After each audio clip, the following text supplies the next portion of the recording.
कभी सोचा है ऐसी जगह के बारे में जो इतनी भूतियां हो, ऐसा लगे जैसे हवा में ही पुराने जमाने की बातें गूंज रही हो?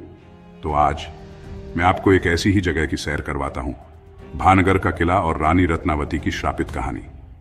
जरा सोचो, साल 1633 है और भानगर का राज्य राजा माधो सिंह के शासन में फल फूल रहा है। लेकिन असली हीरा है उनकी बेटी रूपवती रानी रत्नावती। उनकी खूबसूरती के चर्चे दूर दूर तक थे, इतने कि कवि कविताएं लिखते थे और पड़ोसी राजा उनसे शादी करना चाहते थे। पर किस्मत को कुछ और ही मंजूर था। तभी आया सिंहिया, एक काला जादूगर जो काले जादू में माहिर था।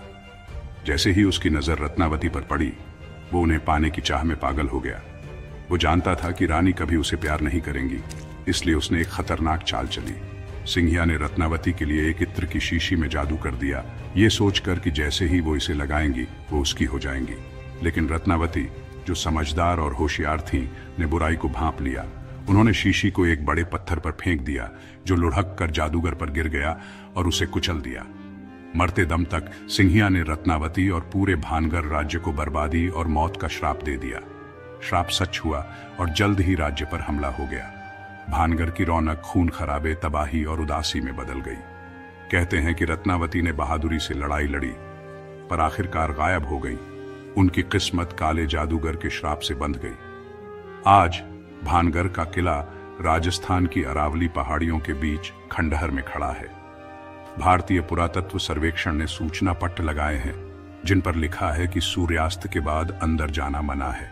स्थानीय लोग कहते हैं कि रत्नावती, सिंहिया और अनगिनत दूसरी आत्माओं का साया किले में घूमता है। कुछ लोग कहते हैं कि उन्हें महल के गलियारों में पायल की आवाज सुनाई देती है, तो कुछ ने शाही लिबास में एक परछाई को महल के खंडहरों से बाहर देखते हुए देखा है। लेकिन क्या ये सिर्फ कहानियां हैं, या रत्नावती की दुखद कहानी का श्राप आज भी हवा में है? इसका जवाब एक रहस्य बना हुआ है, जो किले के वीरान गलियारों की खामोशी में छिपा है।